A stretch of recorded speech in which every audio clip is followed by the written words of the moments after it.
Bismillahirrahmanirrahim. Assalamualaikum warahmatullahi wabarakatuh. Alhamdulillahi rabbil alamin. Wabihi nasta'inu ala umuri dunya wad din. Wassalatu wassalamu ala ashrafil anbiya'i wal mursalin. Habibina wa nabiyina Muhammadin sallallahu alaihi wasallam. Wa ala alihi wa sahbihi wa sallama tasliman kathira ila yaumiddin, amma ba'd. Allahumma la sahla illa ma ja'altahu sahla wa anta taj'alul huzna idza syi'ta sahla. Rabbi shrah li sadri wa yassir li amri wahlul 'uqdatam min lisani yafqahu qawli. Allahumma inna nas'aluka 'ilman nafi'a wa rizqan thayyiba wa 'amalan mutaqabbala. Allahumma 'allimna ma yanfa'una wanfa'na bima 'allamtana wa zidna 'ilman ya rabbal alamin. Allahumma aslih lana sya'nana kullah wa la takilna ila anfusina tarfata a'yun wa la hawla wa la quwwata illa billah, amma ba'd.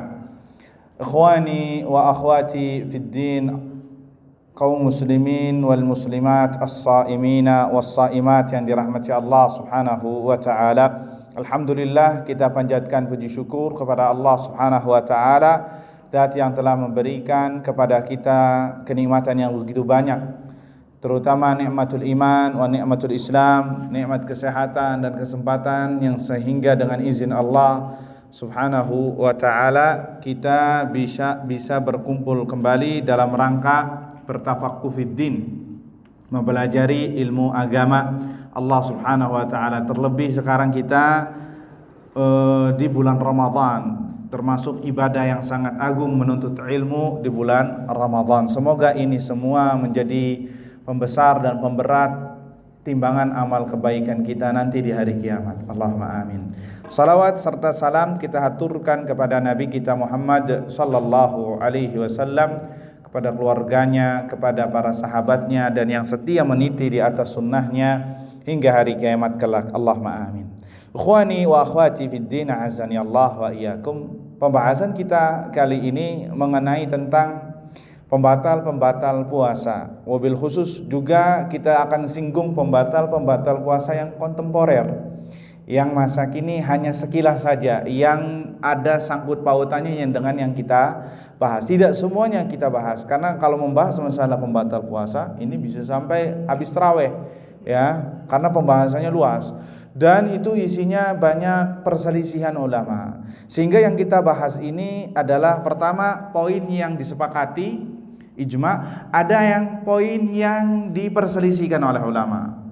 Namun kita akan ambil pendapat yang rajih insyaallah, yang saya bawakan ini dari Syekh Saleh Zindi hafizahullah, yang menurut beliau rajih dan beserta dalilnya. Sehingga kita tidak hanya sekedar merajihkan saja, tapi ada sebab dalilnya, entah itu dalil dari Al-Qur'an atau dalil dari sunnah atau yang mendekatinya, dan hal-hal yang dikiaskan dengan dalil. Karena ada beberapa perkara yang tidak ada dalilnya, dan itu terjadi di zaman sekarang, yang mempengaruhi tentang sah atau tidaknya masalah puasa. Ya, nanti kita akan bahas insyaallah. Jadi itulah pembatal-pembatal puasa. Kita tidak membahas apa itu puasa, semuanya insyaallah sudah tahu, ya. Menahan segala sesuatu yang membatalkan puasa dari terbitnya fajar sampai terbenamnya matahari. Nah, pembatal-pembatal puasa ini apa? Ini yang kita bahas. Taib ikhwani fid din, azani Allahu wa iyyakum. Di sini poin atau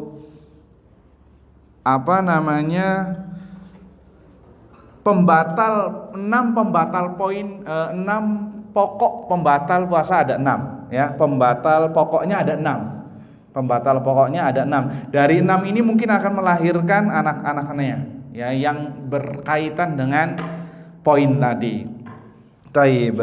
Ikhwani biddin, azani Allah wa iyyakum. Untuk mempersingkat waktu, kita sebut saja dari pembatal yang pertama yang perlu kita ketahui adalah tanpa diragukan lagi, dan ini telah disepakati ijma' ulama, adalah apa?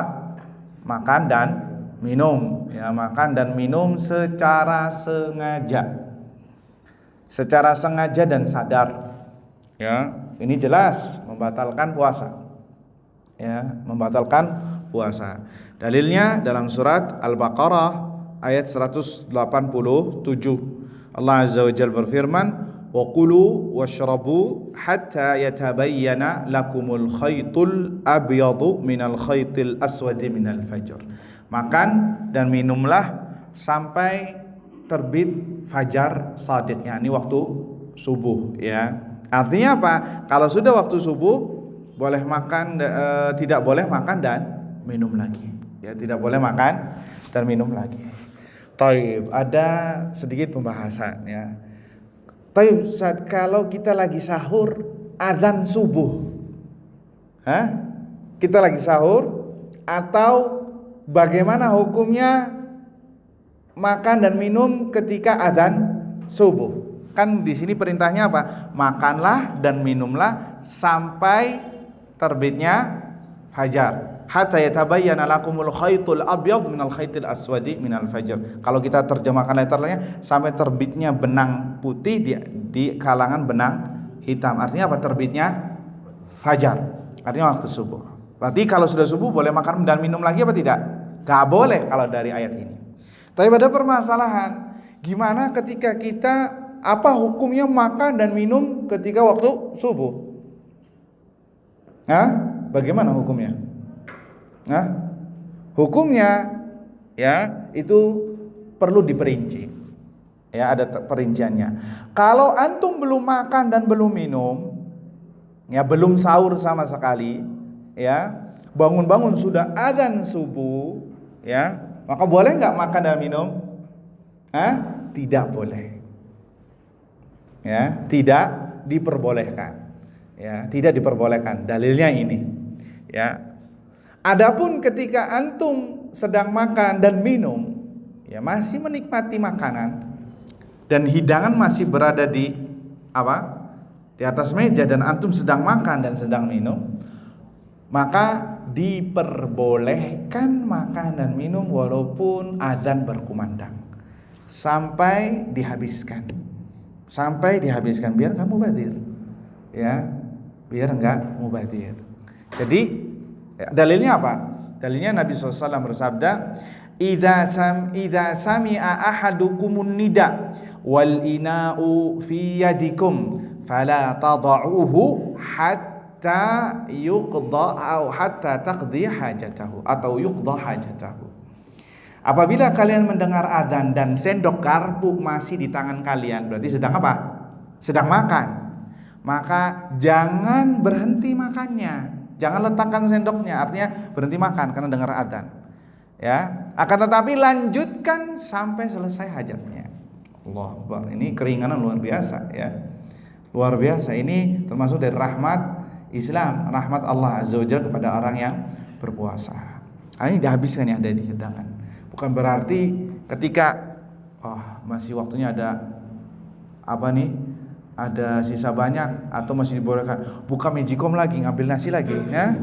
Ngambil nasi lagi. Nah, ini tidak boleh ya. Kecuali kalau di Magicomnya mungkin tinggal 1 centong lagi dihabiskan, tanggungnya enggak masalah, cepat-cepat. Artinya makan kemudian minum. Jangan berarti enggak habis itu bikin gahwa dulu sebentar ya. Bikin teh dulu, bikin kopi dulu, nanti dulu. Nah, ya enggak. Apa yang ada di hidangan itu cepat dihabiskan. Sekalian sama minumnya biar nggak seret ya, biar nggak cekukan ya seperti itu ya, dan itu membahayakan kesehatan. Jadi perlu diperinci. Kalau belum makan dan minum, mendengarkan adzan subuh boleh apa tidak? Tidak boleh. Artinya antum belum sahur sama sekali. Kemudian itu nggak boleh. Keadaan kedua, kalau sedang makan dan minum atau sudah disajikan, ya tinggal mau makannya aja ternyata adzan, cepet-cepet dihabiskan. Bisa dipahami? Kenapa? Kata para ulama, al-aslu baqaul lail. Hukum asalnya masih malam. Dan tadi hadisnya yang telah kita sebutkan. Bisa dipahami ya ikhwah? Jadi itu. Nah, itu contoh anaknya. Jadi dari poin ini banyak anak-anak yang bertelur.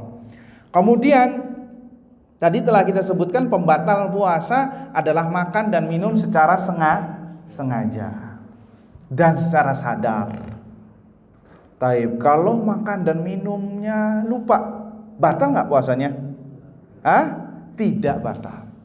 Ya, hatta antum habiskan 2 piring dan 2 kali minum, ya, walaupun sambil ngopi, sambil ngeteh, sambil makan cemilan-cemilan, kalau judulnya lupa, tidak batal puasa.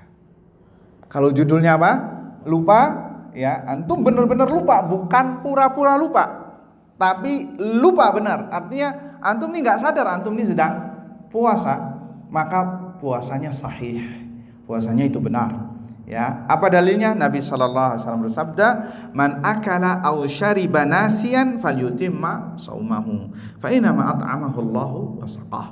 Sesungguhnya barang siapa yang makan dan minum dalam keadaan lupa, maka hendaknya dilanjutkan puasanya. Artinya puasanya tidak batal. Sesungguhnya Allah sedang memberi makan dan minum kepadanya, rizki darinya. Ya, jadi rizki darinya. Taib, ada permasalahan lagi, Ustaz. Pas lupa ketika lagi makan tiba-tiba ingat. Wah, ini rezekinya cuma sampai situ doang tuh. Ya, ketika makan ingat. Nah, bagaimana makanan yang ada yang sedang dia makan? Apakah dibuang? Apakah bagaimana? Antum lupa tiba-tiba ingat. Ada yang mengingatkan. Awas jangan diamukin yang mengingatkannya. Ya, antum ngingetin anak lagi lupa judulnya. Ya, ini rezeki dari Allah. Ya. Nah, nggak boleh, ini bisa batal. Ya. Tiba-tiba antum ingat atau ada yang mengingatkan. Nah, bagaimana makanannya? Itu perlu diperinci. Kalau makanannya sudah hampir tenggelam, tertelan, maka telan saja, itu rezeki dari Allah. Nggak boleh diambil, nanti bisa muntah, dan muntah termasuk pembatal puasa yang kita sebutkan. Tapi kalau masih di sekitar mulut, di gigi, ya, maka harus dikeluarkan. Harus dikeluarkan. Bisa dipahami? Taib. Kemudian ada pembahasan berikutnya. Tadi disebutkan makan dan minum secara sengaja dan secara sadar. Tapi bagi orang yang kena Alzheimer, atau Alzheimer, penyakit lupa, ya nasallallahu alaihi wa na'udzubillah min dzalik. Bagaimana puasanya? Bagaimana puasanya? Puasanya sahihkah atau tidak? Maka kata para ulama perlu diperinci. Kalau Alzheimernya atau lupanya itu hanya beberapa saat saja, artinya tidak banyak, sedikit, maka puasanya sahih. Puasanya sahih. Tapi kalau sakitnya itu hampir mendominasi, ya, mendominasi di satu hari tersebut, bahkan terus-terusan, ya, maka puasanya tidak sahih. Puasanya tidak sahih. Dan kalau penyakitnya itu ada kemungkinan sembuh, dia bayar utangnya. Tapi kalau nggak sembuh-sembuh, artinya terus menerus, maka dia bayar fidyah. Bayar fidyah itu dengan memberi makan fakir miskin sesuai hari yang ia batalkan.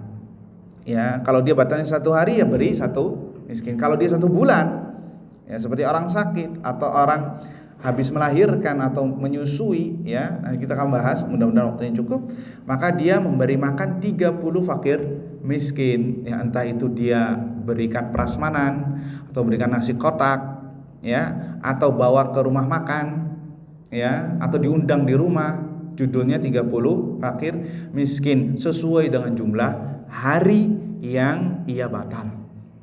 Sesuai jumlah hari yang ia batal. Baik, ikhwani fid din, azani Allah wa iyyakum. Baik, masuk dengan makan dan minum, bagaimana hukumnya siwak ketika berpuasa? Hukum siwak ketika berpuasa, batal apa tidak? Warrajihu wallahu a'lam, tidak batal. Bahkan ini termasuk dari sunnah Nabi sallallahu alaihi wasallam. Nabi berpuasa, Nabi bersiwak dalam keadaan berpuasa. Sehingga pengaruh dari siwak pun kalau tertelan tidak masalah. Ya, tidak masalah, ya. Naam. Thayyib. Kemudian pembahasan berikutnya masih dari seputar makan dan minum pembatal puasa adalah ia ta'allaq masalah obat-obatan dan suntik-suntikan. Ya. Masalah suntik. Entah itu vaksin, entah itu suntik, ya, entah yang di mana, impus, apa itu jarum impus, ya, atau suntik yang di sekitar pantat, ya, misal anti tetanus dan lain sebagainya, bagaimana hukumnya? Hukumnya yang pertama ada 2 golongan. Golongan pertama, apabila sesuatu yang masuk itu adalah sesuatu yang bergizi, nutrisi, yang menguatkan tubuh, vitamin, ya, artinya yang menguatkan tubuh, vitamin kah atau nutrisi kah? Kayak orang sakit dia nggak bisa makan dari mulut misalkan, maka diberi infus. Nah, infus itu adalah makanan yang dimasukkan ke dalam tubuhnya. Nah, itu nutrisi, sesuatu yang bergizi. Nah, kalau sesuatu yang nutrisi atau yang bergizi, maka itu jelas membatalkan puasa. Jelas membatalkan puasa. Sehingga kalau seseorang melakukan itu di siang hari, maka batal. Ya, kecuali kalau darurat. Kalau darurat, maka boleh melakukannya, tapi ingat puasanya batal dan harus diganti di hari berikutnya. Ya, ini pembahasan yang khilaf di antara ulama. Khilafnya panjang, nggak usah kita sebutkan, ya, karena waktunya nggak bakal cukup. Adapun jarum suntik atau sesuatu yang masuk ke tubuh tidak nutrisi, bukan nutrisi, seperti seperti anti tetanus, ya, dan lain sebagainya. Vaksin juga, vaksin kata MUI itu bukan nutrisi. Wallahu a'lam nutrisi apa tidak, Anda nggak paham, ya.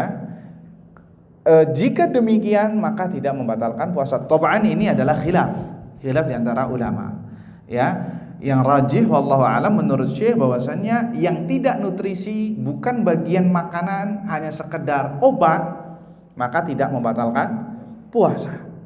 Tapi yang selamat adalah ditinggalkan. Artinya jangan melakukannya di siang hari. Lebih afdolnya kapan? Di ba'da tarawih atau ba'da buka puasa, setelah berbuka. Ya.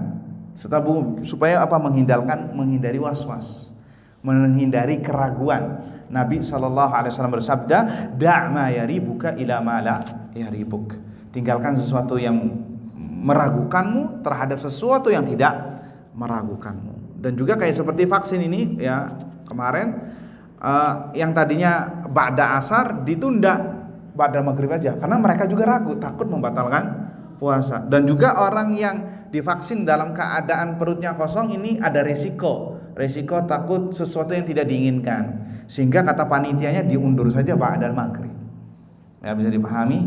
Jadi yang lebih selamat adalah antum undur saja, ya, sampai waktu berbuka atau setelah berbuka. Taib. Kemudian masuk dalam hal makan dan minum adalah mengambil darah. Entah itu mendonorkan darah, mengambil darah lewat suntik, atau transfusi darah, menerima darah. Bagaimana hukumnya? Batalkah apa tidak? Ya, batalkah apa tidak? Tabaan ini khilaf di antara ulama, dan Syekh di sini merajihkan bahwasanya mengambil darah, menerima darah, ya, membatalkan puasa.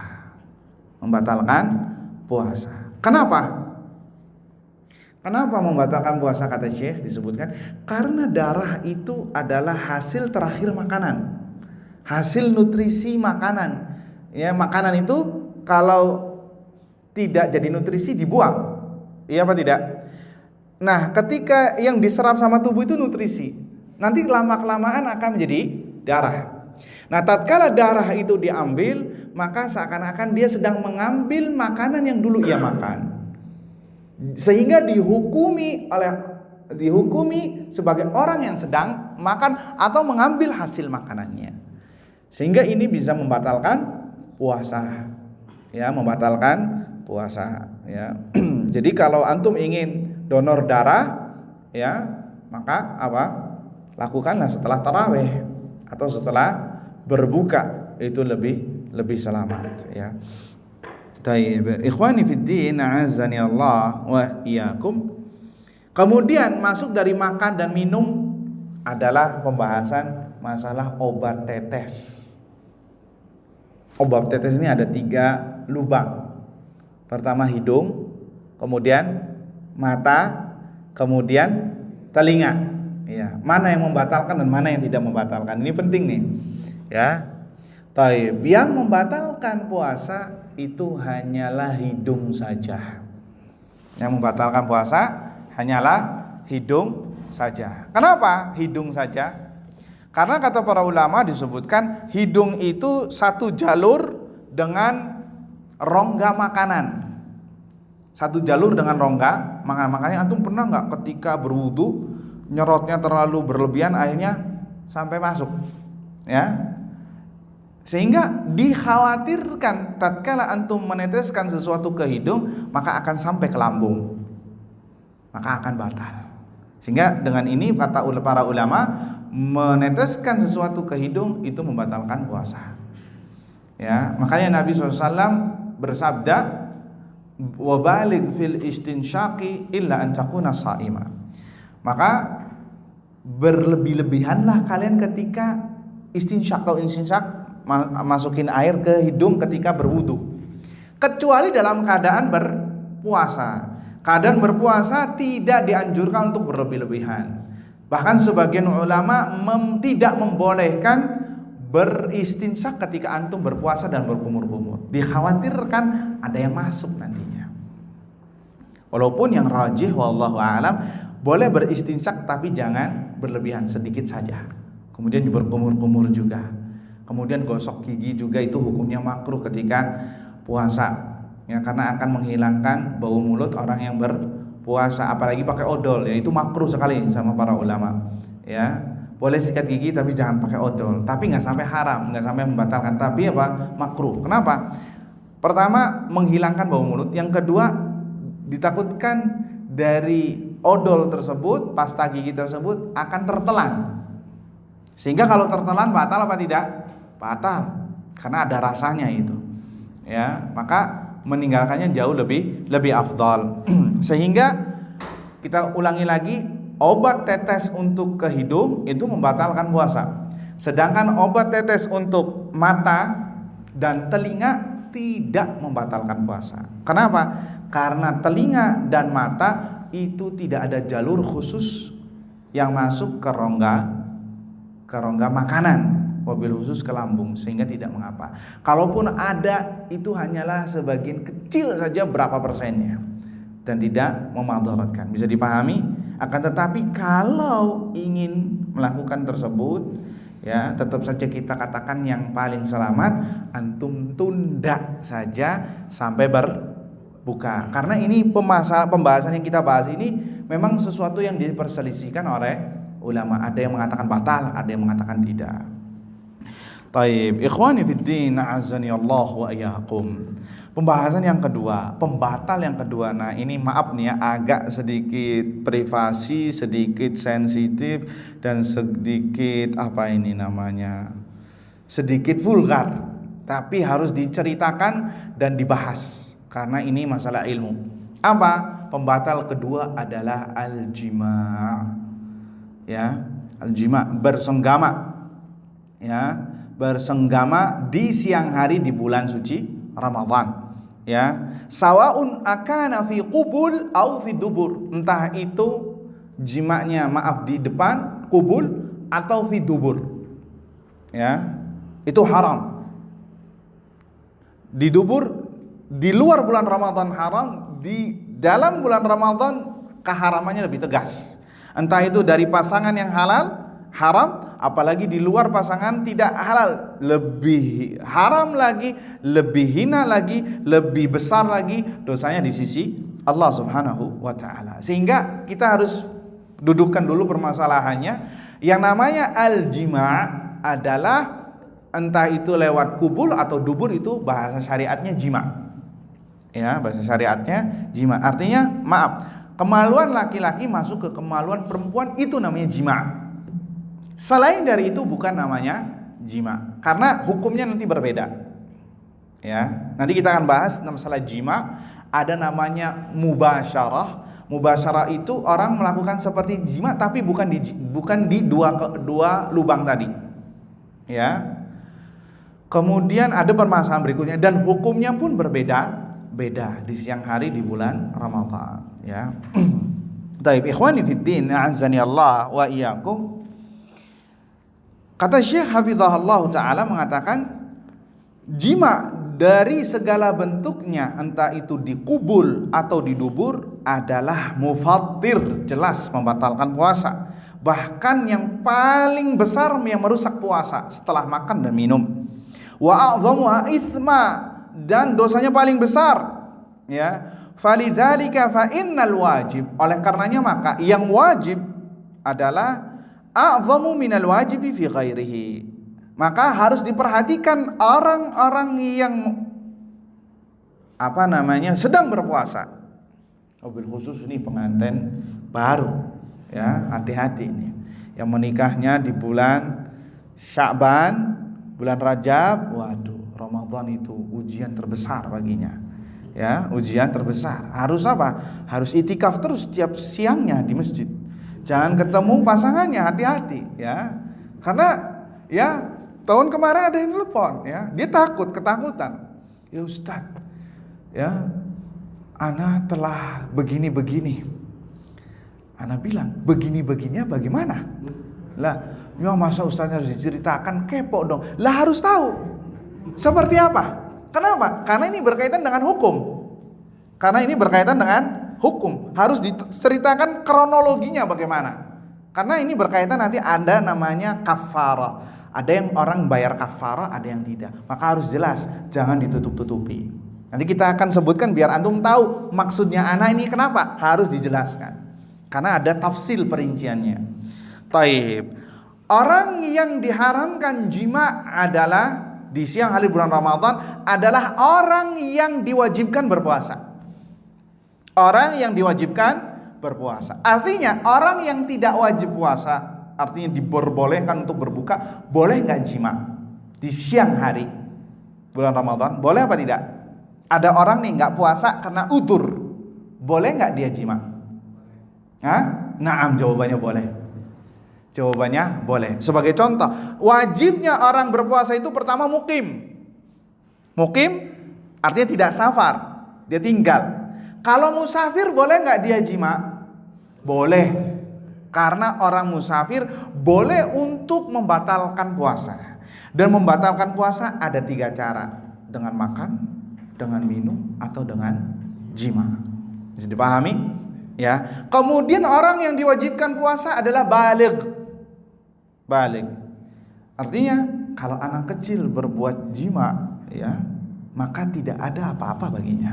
Karena belum dibebankan beban syariat. Ini hukum fikih, hukum permisalan, ya. Jadi permisalan supaya tahu hukumnya. Nah, ngeri juga misalnya anak kecil jima, kan bahaya. Ya. Kemudian yang ketiga adalah yang diwajibkan atau yang diwajibkan puasa adalah sahih, orang yang sehat. Kalau orang sakit, kemudian sakitnya ini yang menjadikan dia untuk batal. Nanti kita akan sebutkan orang sakit ini seperti apa yang dibolehkan untuk berpuasa. Bukan baru sekedar pilek langsung batal puasanya. Ya bukan, akhirnya minta sama pasangannya jatahnya. Nah, ini hati-hati. Artinya dia benar-benar sakit sehingga dia batal puasanya. Ya. Boleh ternyata setelah dia makan dan minum syahwatnya naik. Ya, melihat istrinya bagaikan bidadari surga. Ya. Boleh enggak? Boleh. Ya, boleh baginya. Kita berbicara suaminya dulu, kalau istri nanti dulu, ya. Maka boleh dia untuk bersenggama di siang hari di bulan Ramadan karena dia sedang sakit. Ya, kadang ada orang yang sakit, lemes, begitu makan, begitu minum obat, seger lagi. Tapi udah batal judulnya. Iya enggak? Maka boleh, karena itu dispensasi. Kemudian an yakuna aqilan, orang yang berakal. Orang gila ketika bersenggama tidak ada apa-apa baginya. Karena jelas puasa sudah nggak boleh baginya. Nggak boleh puasa, orang gila nggak dibebankan puasa. Taib. Jadi kita tahu kalau orang yang diwajibkan puasa dia mukim, dia sahih, dia balik, ya dia sehat, kemudian dia berakal, kemudian terjadilah apa yang terjadi, ya di siang hari bulan Ramadan, maka kewajiban baginya ada 3 poin. Kewajiban baginya ada 3 poin. Ini perhatikan ya. Baik yang belum menikah juga ini hati-hati. Jangan sampai kelewatan baru tahu ilmunya. Ya. Ada 3 poin. Yang pertama, dia bertaubat kepada Allah Subhanahu wa taala. Karena telah menodai bulan Ramadan dengan apa? Dosa besar, yaitu melakukan hubungan suami istri ya di siang harinya. Kalau di malam hari boleh enggak? Boleh ya, sudah jelas ayatnya. Kemudian yang kedua, mengganti puasanya yang telah ia rusak. Mengganti puasanya yang telah ia rusak 1 hari itu. Kemudian yang ketiga, setelah itu dia bayar kafarah. Bayar tebusan. Tebusannya ada 3 poin. Itu dilakukan secara sesuai kemampuan, bukan pilihan. Yang pertama, memerdekakan budak. Di zaman kita nggak ada. Ya, berarti masuk ke poin kedua adalah berpuasa 60 hari berturut-turut, 2 bulan berturut-turut. Nggak boleh ada yang bolong. Nggak boleh. Antum puasa nih hari apa nih? Ini hari Rabu. Besoknya nggak puasa. Puasanya hari Jumat aja. Lah, harus diulangi dari awal. Harus diulangi dari awal 60 hari. Nggak boleh ada yang bolong. Kecuali ada uzur syar'i. Seperti apa? Antum sakit. Ketemu hari raya Idul Adha misalkan. Ya, Idul Adha boleh puasa nggak? Nggak boleh. Hari raya Tasyrik boleh puasa nggak? Nggak boleh. Maka itu boleh antum berbuka setelah hari raya Tasyrik selesai, puasa lagi. Terus berapa? 2 bulan berturut-turut. Nggak boleh.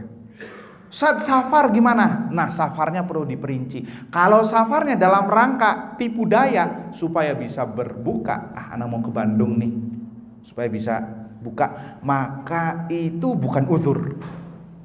Bukan uzur. Harus diulang dari nol. Ya. Tapi kalau dia safar karena ingin berobat atau karena ada urusan mendesak, maka itu diperbolehkan. Itu termasuk dispensasi yang diringankan. Ya, jadi bahaya ini ya, hati-hati ini ya, harus tahan. Apa? Berpuasa 2 bulan berturut-turut. Taib, ya Ustadz, anak nggak bisa puasa, anak nggak kuat. Maka kita katakan itu urusan Anda, urusan ente dengan Allah. Urusan ente dengan Allah. Allah tahu ente ini bisa apa tidak.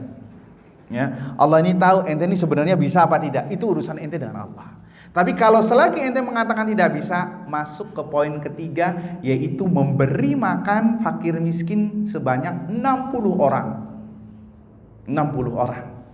Ya, tadi caranya bisa antum bagikan nasi kotak, ya, misal nasi kotak Padang, misalkan dengan lauk-laukannya, ya, atau antum panggil makan 60 orang tersebut prasmanan, misalkan, ya, entah itu bawa ke rumah makan. Judulnya berapa? 60 orang. Ya, 60 orang. Jadi itu mudyanah, yakni antum bermuamal dengan Allah. Kita hanya menghukumi secara zahir saja. Jadi berat apa tidak orang yang bersenggama di bulan suci Ramadan? Berat ini, ya, nggak ada main-mainnya. Taib, ya Ustaz, bersenggama ini buat suaminya saja, apa buat istrinya saja kafarahnya tadi? Hah? Buat suaminya saja, apa buat istrinya juga? Suami istri. Maka jawabannya perlu diperinci. Kalau dua-duanya saling suka, saling ridho, maka dua-duanya kena. Dua-duanya kena kafarat. Tapi kalau istrinya dipaksa, artinya dipaksa bener ya, bukan baru dipaksa sekali, ya, akhirnya langsung mau, ya, pura-pura dipaksa. Padahal mau dia, cuman judulnya biar gak kena kafarah. Nah, beda ini, hati-hati. Tapi benar-benar dipaksa. Seperti apa contoh?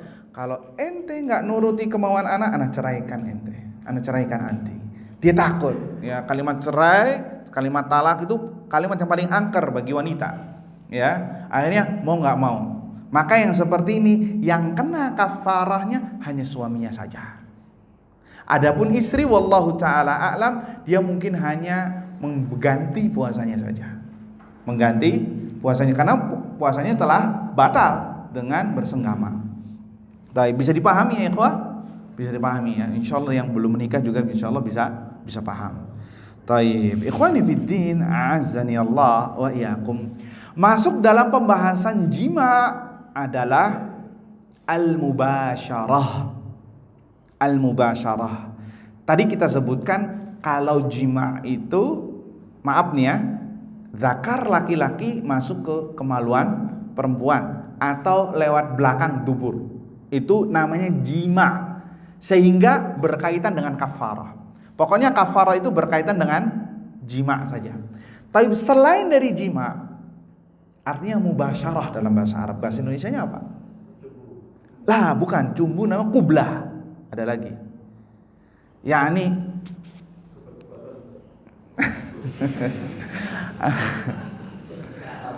apa ya? Jadi apa nih ya? Ini gambarannya dia mungkin maaf ya, melakukan mungkin di paha atau di mana, di tempat lainnya, judulnya suami dan istri, tapi bukan di kubul atau dubur. Itu namanya mubasyarah. Bukan, masturbasi ada lagi. Itu sebagian orang mengartikannya foreplay. Ya, di sini disebutkan lau basyara ahlahu. Dia mendatangi istrinya, qabbala, mencium, au dhamma, memeluk, dan lain sebagainya sampai keluar maninya. Ya, artinya mungkin dilakukan di paha atau dilakukan di mana dan lain sebagainya. Ya, judulnya yang penting bukan di dua lubang tadi, maka itu bahasa Arabnya mubasyarah. Ya, itu bahasa Arabnya mubasyarah, foreplay ya, sebagian orang mengatakannya. Taib. Kemudian sampai keluar maninya. Bagaimana hukumnya? Kalau jima tadi keluar mani atau tidak keluar mani, kalau judulnya sudah masuk, maka kafarah kena, batal puasanya. Tapi kalau mubasyarah selagi, nah orang tadi yang telepon ini kayaknya kena ini nih. Dia untuk menceritakan malu-malu, ya ini karena hukumnya berbeda. Kalau basyara, dia mubasyarah melakukan foreplay, kalau tidak keluar maninya, tidak membatalkan puasa. Kalau tidak keluar air maninya, tidak membatalkan puasa. Kalau keluar, maka ada 2 poin yang akan menunggu dia. Yang pertama adalah dia bertobat kepada Allah Subhanahu wa taala karena telah merusak puasanya dan menodai bulan Ramadan. Yang kedua, mengganti puasanya yang telah ia rusak. Mengganti puasanya telah rusak. Bayar kafarah tidak? Tidak bayar kafarah. Kafarah hanya bagi yang jima saja. Bisa dipahami? Bagi yang jima saja. Ya, yang masuk. Taib, ikhwani fiddin, azani Allah wa iyyakum. Taib. Tidak keluar mani tapi keluarnya madhi. Madhi adalah maun abyad, airnya putih, raqiq, encer, mithlul ma, seperti air, ya. Dan itu keluar setelah syahwat. Ya, saudaranya mani. Ya. Batal apa tidak? Tidak membatalkan puasa. Madhi tidak membatalkan puasa. Jadi patokannya batal puasa atau tidak itu keluar air mani. Selagi tidak keluar air mani selain jima, itu tidak batal. Kalau jima keluar atau tidak keluar, kalau sudah jima masuk, itu batal. Bisa dipahami dan kena kafarah. Taib. Ikhwani fiddin wal akhwat, a'azzani Allah wa iyyakum. Masuk setelahnya, jadi yang madhi tidak membatalkan puasa, puasanya sahih. Masuk dalam pembahasan jima adalah tadi al-qublah. Al-qublah, maaf, artinya bercumbu atau ciuman. Batal apa tidak? Atau dibolehkan apa tidak? Maka ini perlu diperinci. Kalau dia orangnya bisa menahan syahwatnya ketika melakukan hal itu dan tidak sampai menuju ke hal yang haram sampai jima, maka diperbolehkan baginya ketika dia berpuasa. Diperbolehkan baginya ketika berpuasa. Tapi kalau orang yang kedua ini keadaannya dia melakukan hal itu, bercumbu, akhirnya jadilah apa yang terjadi, jadi singa, ya, nggak tahu udara, darat sama laut, ya. Akhirnya apa? Terjadilah apa yang terjadi, maka hukum bercumbu bagi orang tersebut adalah haram. Adalah haram, tidak diperbolehkan. Ya, tidak diperbolehkan. Jadi harus antum tahu diri. Ya, antum dokter bagi diri antum pribadi. Anak ini kalau melakukan ini bagaimana ini? Oh, masih bisa nahan, maka diperbolehkan. Tapi kalau baru satu kali aja sudah bablas kemana-mana, ya bablas angine, khalas, berarti nggak boleh, haram. Ya, dalilnya adalah Nabi SAW pernah mencium salah satu istrinya dalam keadaan berpuasa. Ya, dan juga ada Nabi SAW membolehkan bagi orang yang tua untuk mencium istrinya dalam keadaan berpuasa, boleh. Tapi Nabi SAW melarang yang muda, anak muda, untuk mencumbu istrinya nggak boleh. Kenapa? Anak muda hadza singa, ya nggak, bahaya. Jadi ditahan sama Nabi SAW.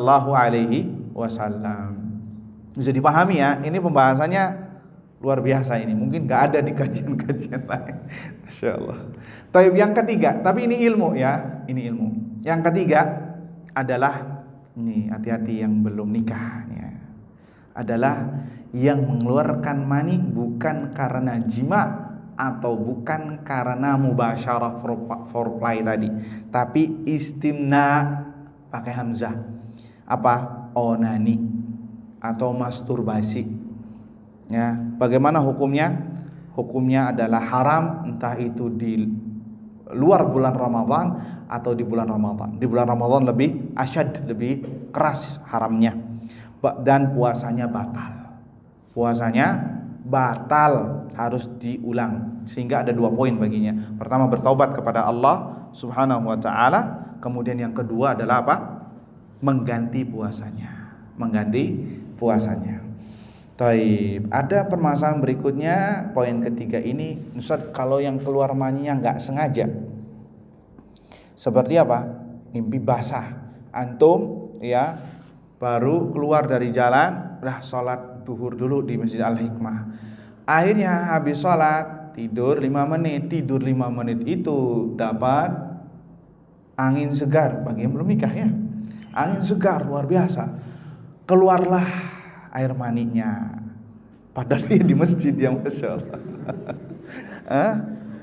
Ya, judulnya juga orang tidur, ya apa tidak? Ya, nggak tahu kan? Bukan irodahnya dia, bukan kehendaknya dia. Batal apa tidak puasanya?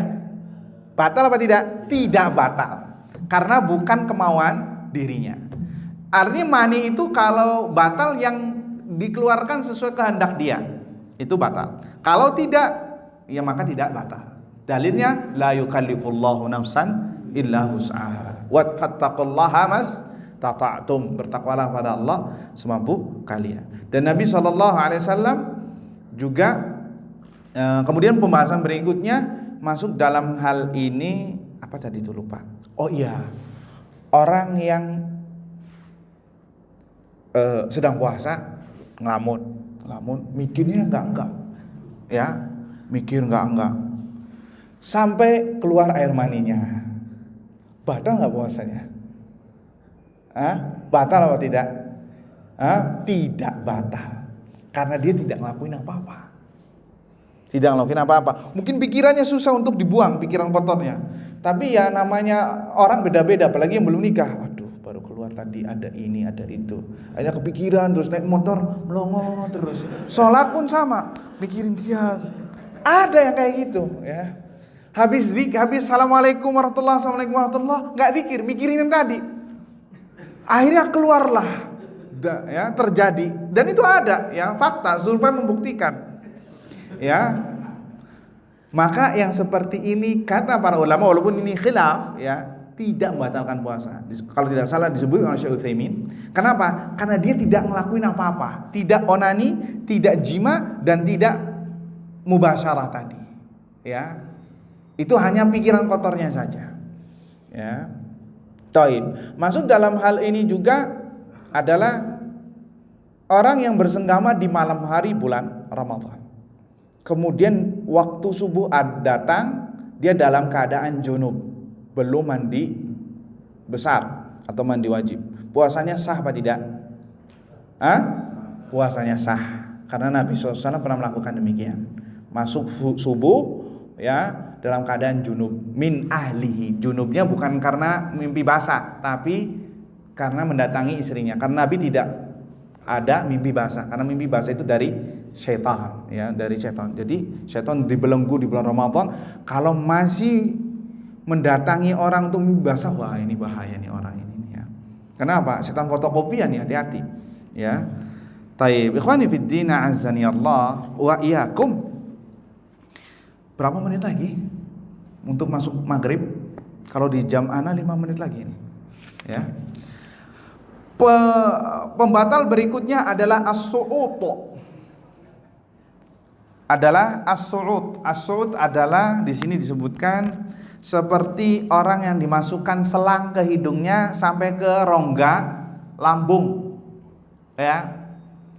Hanya sekedar memasukkan ke hidungnya sampai rongga lambung selang karena dia nggak bisa makan. Misalnya naudzubillah orang yang kena stroke, ya, nasallallahu alaihi afiyah, ya. Kemudian dimasukkan ke hidungnya sampai ke lambung, maka hanya sekedar memasukkannya saja bisa membatalkan puasa. Walaupun ini khilaf juga di kalangan para ulama. Masuk juga dalam hal ini adalah kalau antum, ya, melewati toko makanan, kemudian antum begini, ini kayaknya sambal goreng nih, ini kayaknya dendeng sapi, wah rendangnya enak, disedot sama dia, padahal dia puasa, maka seperti ini makruh, bahkan ditakutkan khawatir bisa batal. Kenapa? Karena rongga hidung tadi adalah nyambung ke lambung, dan aroma makanan itu ada unsur rasa nantinya.